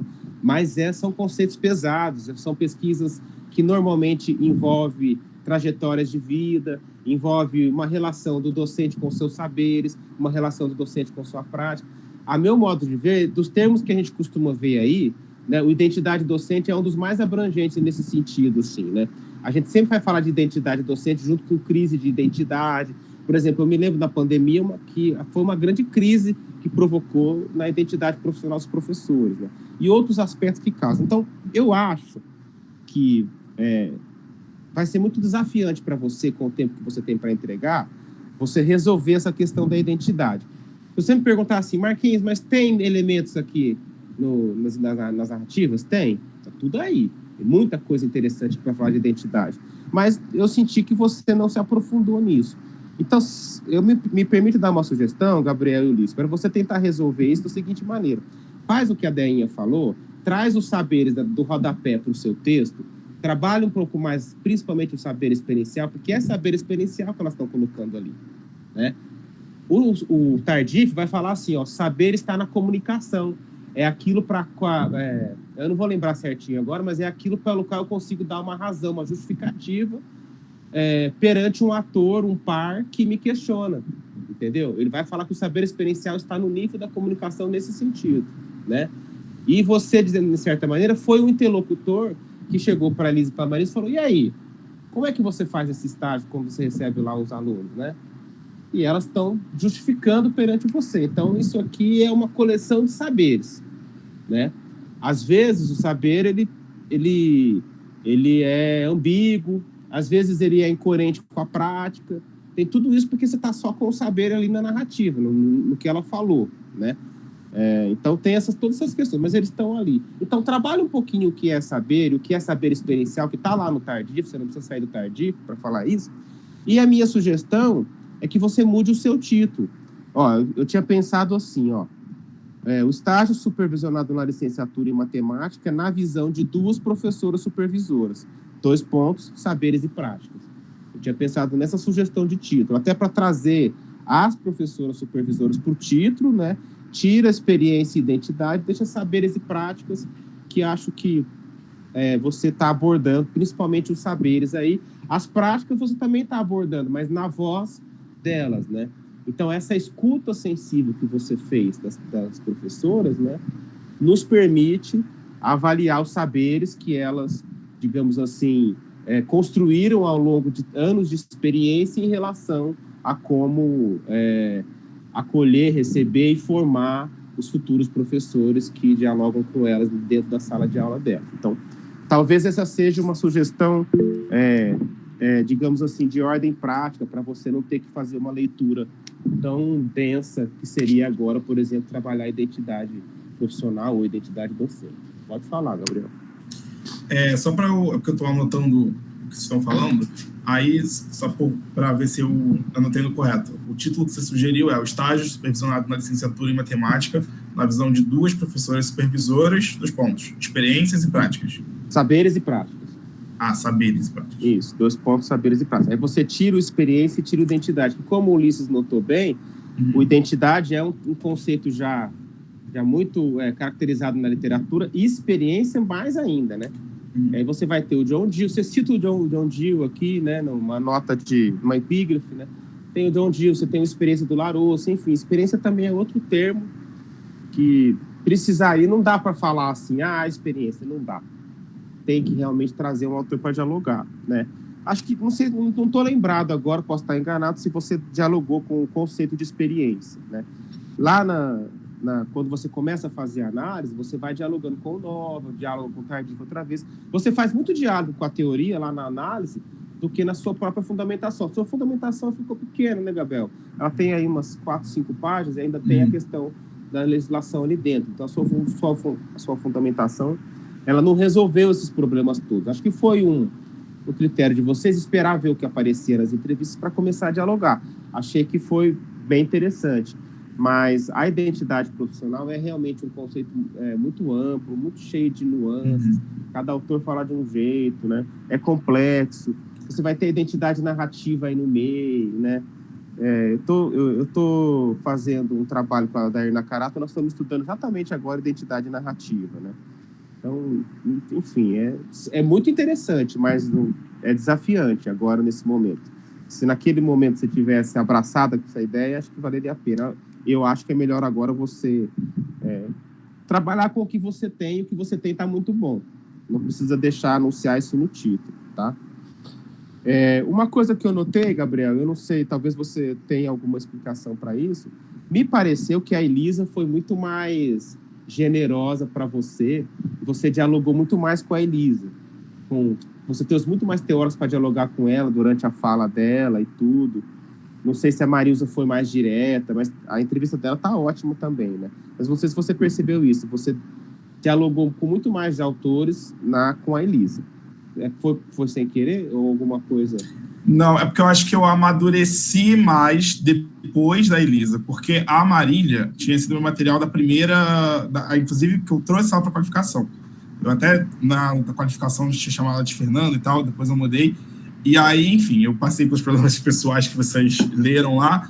E aí, assim, eu fiquei um tempo afastado da pesquisa. Quando eu voltei, e aí eu tinha que analisar tudo da Elisa, e tinha 0 coisa escrita sobre a Elisa. E aí eu acho que eu estava com um olhar mais maduro. E aí eu acho que eu acabei não aprofundando o que estava escrito na Marília depois. É até bom você apontar, que aí eu acho que eu vou tentar fazer isso um pouco mais. Então eu acho que por isso que ficou um pouco mais extenso, mas eu acho que a entrevista da Marília também é super rica. Eu acho que foi isso que aconteceu, assim. Eu ter amadurecido um pouco mais para a Elisa, e na Marília eu ainda estava um pouco cru. Pode falar, Vitor. Eu acho assim, eu não tinha prestado atenção nisso não que o Marquinho falou, mas agora que ele falou eu concordo, assim, mas eu acho, Gabriel, eu não sei se vale a pena, assim, um pouco como o Deinha falou, eu acho que a gente tem que acabar essa dissertação, entendeu? Você tem que partir para a próxima e partir para os artigos. Então, essas sugestões que Deinha e Marquinho estão falando para resolver essa questão da identidade são sugestões, assim, reescrever muita coisa, como amarrar, beleza? Agora, também nessa linha de vamos terminar esse negócio, e agora tem que pensar assim, eu já até adiantando, acho que ficou bem evidente na fala Deinha e Marquinhos, que a gente está considerando você aprovado, né, assim. E eu acho que a gente tem que pensar no que você vai fazer daqui para frente nos artigos, beleza? Então, talvez essa riqueza empírica você trazer para os artigos. E aí, talvez uma sugestão, é isso que você acabou de falar, esse relato desse intervalo de tempo e que você amadureceu, isso pode estar no texto, tá? Isso não tem problema nenhum, isso não desqualifica a pesquisa, muito pelo contrário, que às vezes a gente tem uma visão assim, que a gente meio que tem que esconder aquele bastidores da pesquisa, né, assim, e não tem, tá, Gabriel? Então você pode falar isso, você pode colocar isso no texto, um parágrafo. falando sobre, contando essa história, entendeu? Que você teve esse intervalo, que teve, assim, essas questões que te atravessaram e tal, beleza? Estou falando isso para dizer o seguinte, não precisa reanalisar tudo, tá? Não. Entendeu? Não, realmente, eu concordo com o Vitor. Eu acho que você finaliza, né? Bom, eu queria falar também, Gabriel, ó, achei as categorias muito pertinentes. Eu não entendi muito bem por que vocês chamaram de metacategorias. Você até explica ali, fala que ela envolve um monte de coisas e tudo, mas eu consigo entendê-las como categorias. E eu achei elas assim, você pensou a dedo as categorias, a relação da escola-campo, né? As influências, os diálogos formativos, o trabalho, a transformação. Acho que você pensou a dedo. O último, você coloca ali o duo teoria e prática. Na fundamentação teórica, você fala de praxis, né? Não sei se não vale a pena falar aqui de praxis também no nome dessa categoria. Eu fiquei pensando por conta de você ter falado de praxis lá na fundamentação, tá? Adorei quando acho que a Elisa, não anotei aqui, ela fala assim, não sou o melhor exemplo de professora, né? Essa é uma impressão que a gente tem quando recebe os estagiários em sala de aula, essa função que é um pouco vaidade, mas é também um pouco assim, poxa, né? Eles estão lá olhando minha aula, que a aula seja boa, pelo menos, né? Que ela funcione e tal. E às vezes a aula da gente não funciona, né? Então tem essa quebra da quarta parede, aí, digamos assim, esse olhar pelo buraco da fechadura. E é por isso que eu vou falar muito dessa questão da colaboração, que tem que chamar para corresponsabilidade pela educação matemática que se faz com os alunos da educação básica, né? E aí, Gabriel, posso estar enganado? Eu até fui catar a minha dissertação, minha tese aqui para ver. Na página 102, do jeito que você colocou lá, a impressão que dá é que eu falei na minha tese que às vezes a gente tem medo de que vão usar o que a gente faz em sala de aula lá na licenciatura como exemplo de chacota, né? Eu até peguei aqui, fui dar uma caçada para ver se eu usei a palavra chacota. Então, acho que eu não usei. Se eu usei, pode me criticar. Tá? Porque eu acho que não é esse o medo da gente. Assim, eu pelo menos os colegas aqui do IME, e acho que a maioria que a gente conhece, né, não vão ter essa indelicadeza, essa falta de respeito de pegar a prática do supervisor durante a aula de estágio como chacota, né? Mas o medo que a gente tem é esse, assim, às vezes a aula da gente não é boa, né? Às vezes a aula não funciona, às vezes a turma engole a gente, às vezes um aluno faz uma pergunta lá que te pega de surpresa e você fala, e agora, né? E o estagiário está ali te olhando, né? Então, a gente tem essa questão, assim, se o trabalho não for colaborativo, se o estagiário, porque assim, se eu sou um supervisor, né? E o estagiário, acontece alguma coisa que deixa o estagiário ali constrangido em sala de aula, eu sou o primeiro a ajudar. Eu vou lá, ajudo, interrompo, falo, olha, vamos lidar para isso.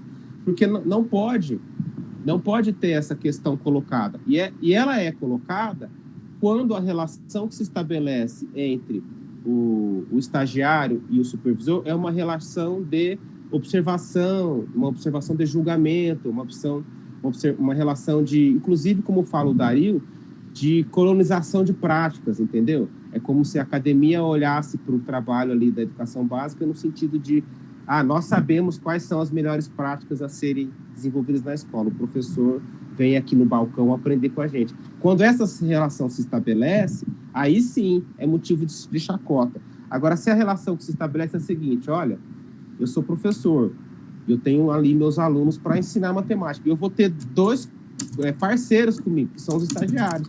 Aqui eu falo dois que eu sempre recebo em dupla, né, os estagiários. Então eu vou ter dois parceiros, que durante um período, sim, vão observar, só que aqui a gente segue um regulamento, tem um período de observação, semi-regência e regência. Durante o período, eles vão só me observar. Depois, eles vão me ajudar a ensinar matemática para esses alunos. E quando eles vão para a regência, eu vou fazer o mesmo papel.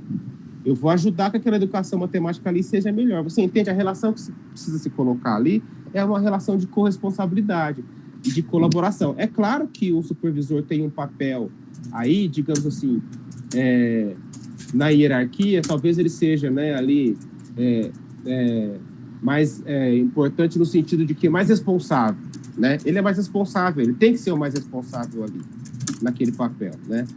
Mas isso não significa que ele vai ser o que vai tolir as práticas, porque a relação, às vezes, ela é dicotômica, ela é desfavorável nos dois sentidos, né? Às vezes, eu tenho colegas supervisores que, infelizmente, não deixam o estagiário fazer nada. Ele vai propor uma aula e fala, não, vai gastar muito tempo, dá logo esse conteúdo aqui que eu preciso retomar minha aula. Então, a gente tem a relação dicotômica nos dois sentidos, né? Então, por isso que eu talvez se sugeriria para tentar escrever de uma outra maneira. A minha questão é com a colaboração, né? Eu não quero me sentir sendo observado pelos estagiários, porque eu quero que os estagiários observem nossa prática.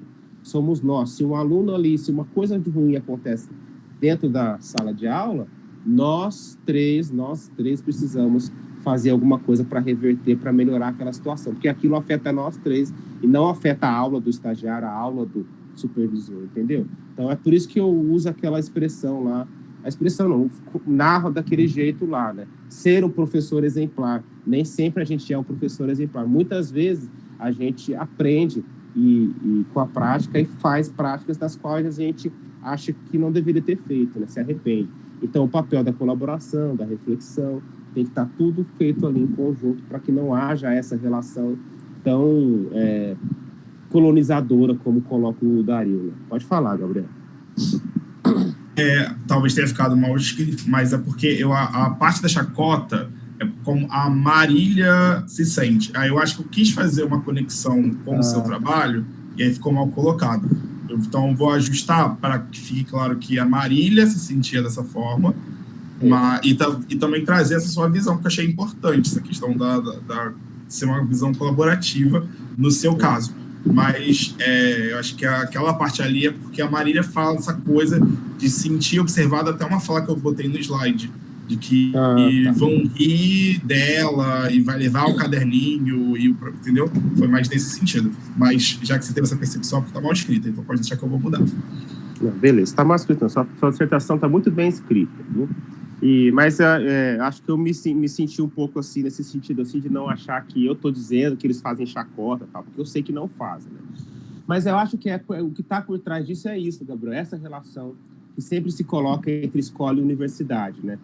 E acho que nós falamos aqui as várias razões por quais essa relação se coloca. Uma delas é porque não há essa valorização do trabalho do supervisor, do papel que pode ser dado ao professor de educação básica na formação do futuro professor, né?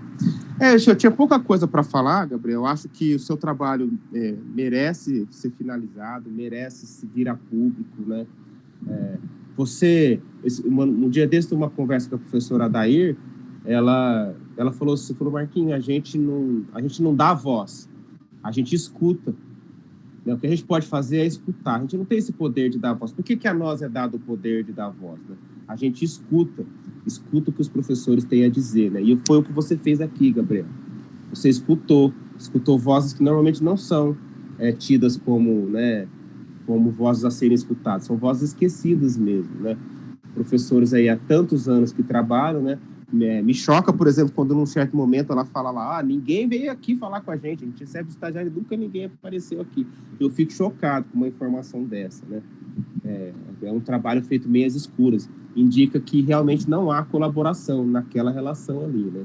Então você escutou o que elas tinham a dizer e escutou os saberes e aprendeu as práticas, né?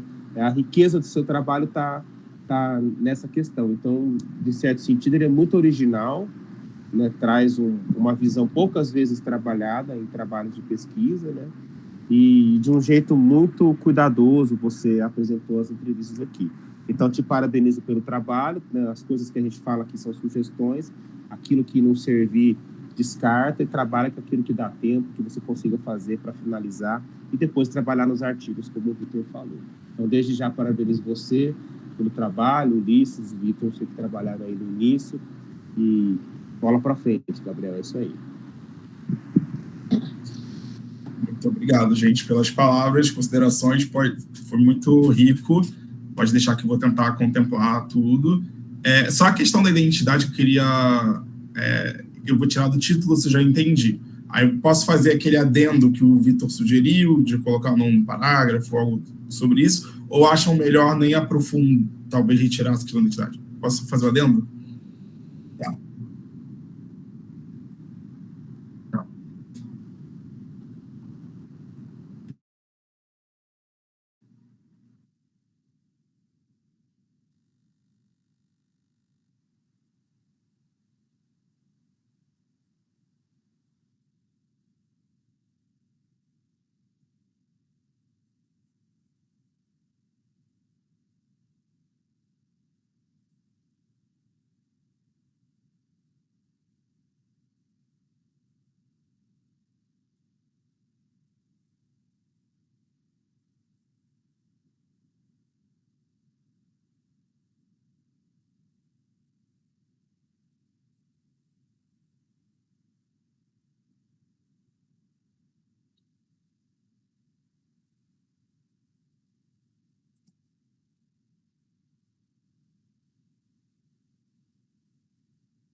Isso, valeu. Obrigado, Ulisses.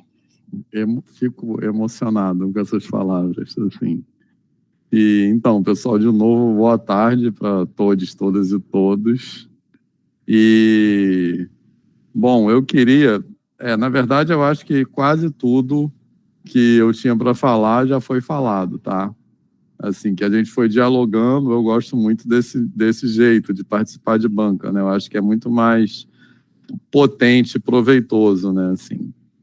Mas eu queria só reafirmar o meu agradecimento, também dizer que é um grande prazer estar com os colegas aqui, Ulisses, Deim e Marquinho. Deim e Marquinho, nós três juntos em uma banca do Ivo, né, me orientando há pouco tempo, e vamos estar de novo ano que vem, espero que ele defenda no primeiro semestre.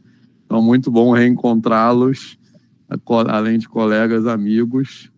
E quero dizer também, Gabriel, reafirmando o que você mesmo já falou e que o Ulisses já falou, mas que para mim é particularmente uma honra e uma emoção estar participando dessa banca, tá?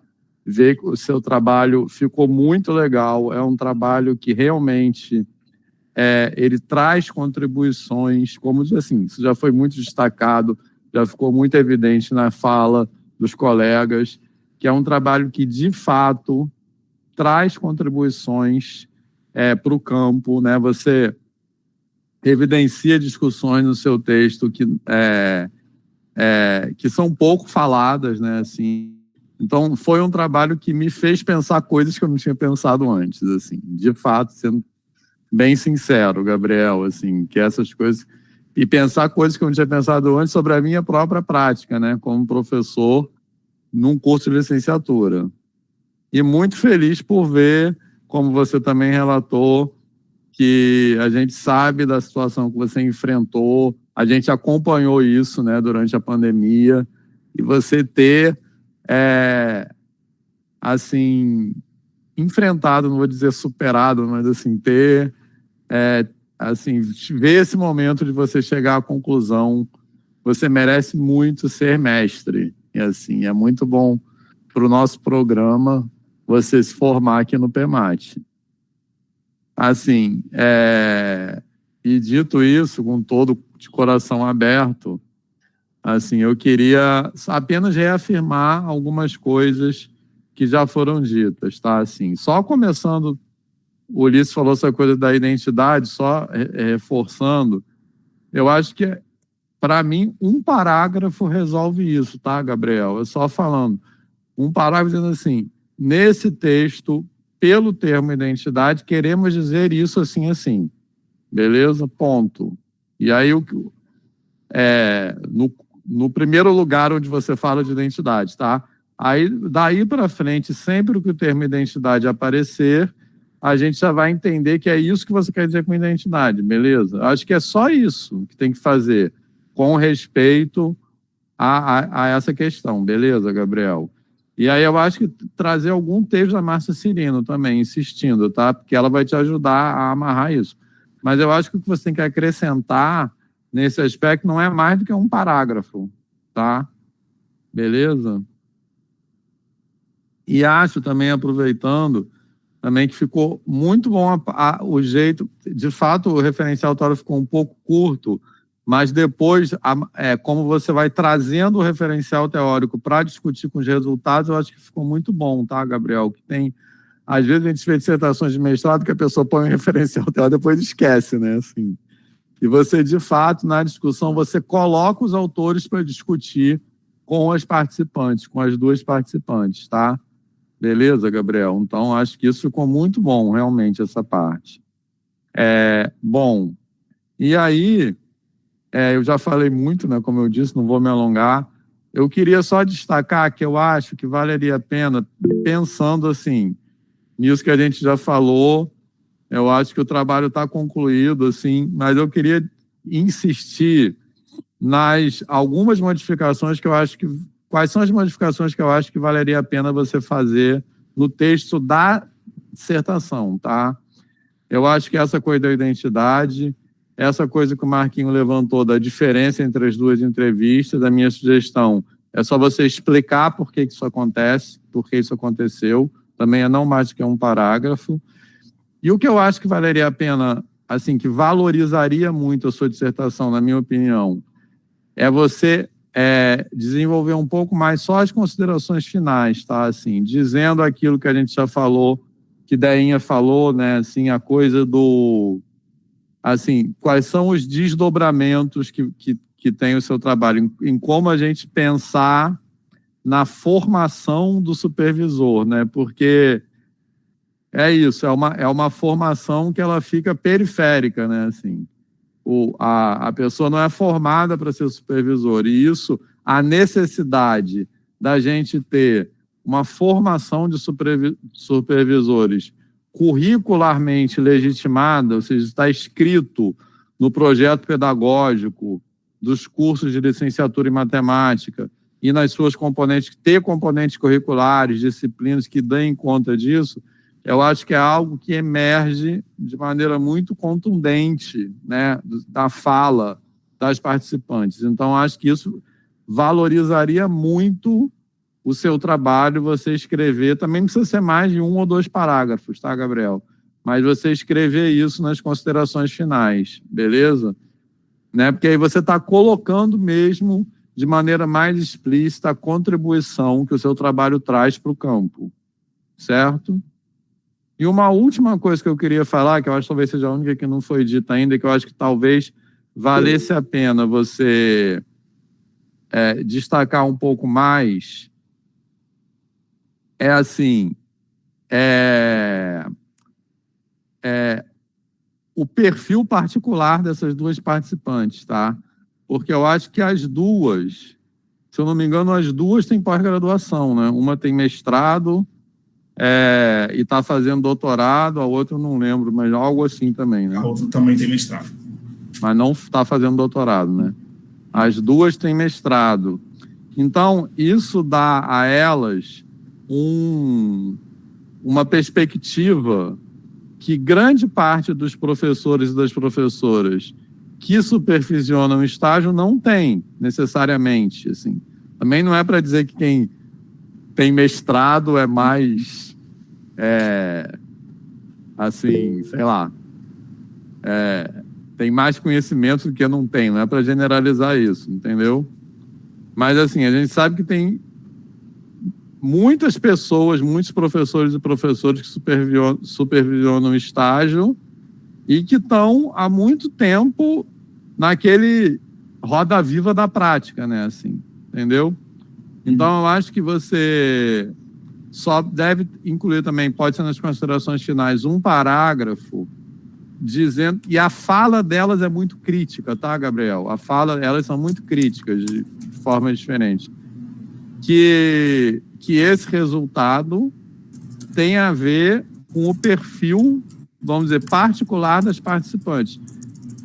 Isso, ou seja, isso não pode ser generalizado, assim, beleza? E quando a gente fala de um trabalho qualitativo, a gente não espera que a generalização seja dessa maneira. Então, isso também não enfraquece o seu trabalho de forma alguma, tá? Então, eu sugiro só também 2 frases escrevendo isso, tá, Gabriel? Fala.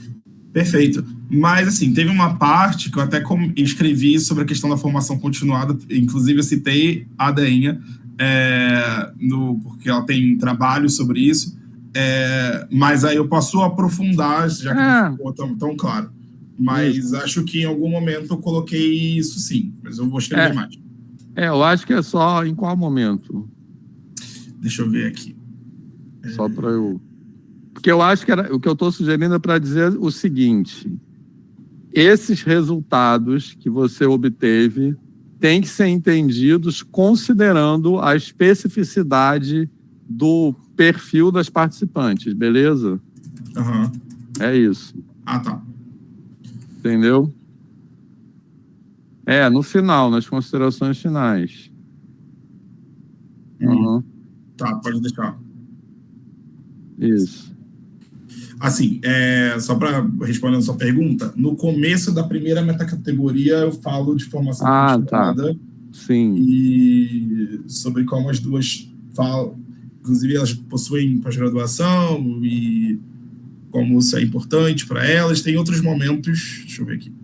Enfim, mas pode deixar aqui, então... Mas o que eu quero dizer é o seguinte... Na consideração. O que eu quero dizer é o seguinte, é a interpretação dos resultados, beleza? Tá. É sobre isso, assim. Esses resultados têm que ser entendidos levando em conta... Eles não são generalizáveis, tá? E não é para ser mesmo, assim. Mas eles jogam luz, digamos, esse termo é ruim, tá? Jogar luz, mas eles, enfim, trazem, explicitam certos aspectos da problemática, enfim, do trabalho das pessoas supervisoras, etc., etc., mas isso tem que ser entendido no contexto do perfil dessas duas professoras, que essa fala, e assim, o tipo de contribuição de generalização que a gente espera de um trabalho qualitativo é isso, não é o resultado abstratamente, é o resultado contextualizado no contexto da pesquisa, que no caso inclui o perfil dos participantes. Por isso que eu acho que isso tem que ser dito nas considerações finais, tá? E por que isso? Porque elas duas têm um perfil específico, né? Que é o fato de ter mestrado, etc. Então, são pessoas que, de alguma forma, já têm, enfim, contato com essa discussão de um ponto de vista, não com essa discussão, mas com a discussão sobre a educação matemática de um ponto de vista acadêmico, entendeu? Uhum. Tá. É isso. Só isso. Acabei.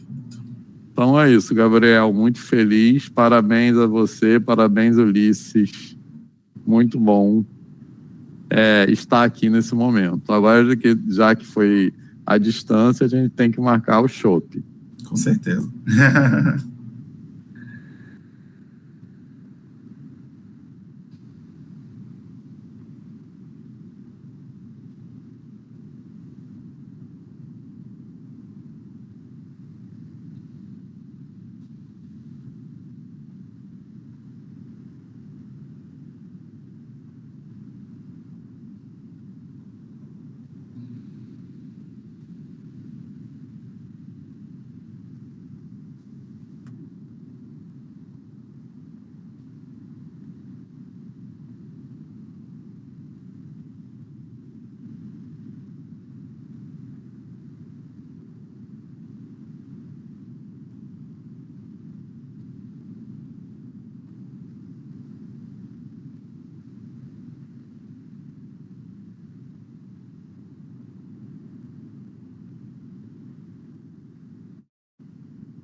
Beleza. Eu vou aproveitar, vou no banheiro um minutinho. Já volto, gente.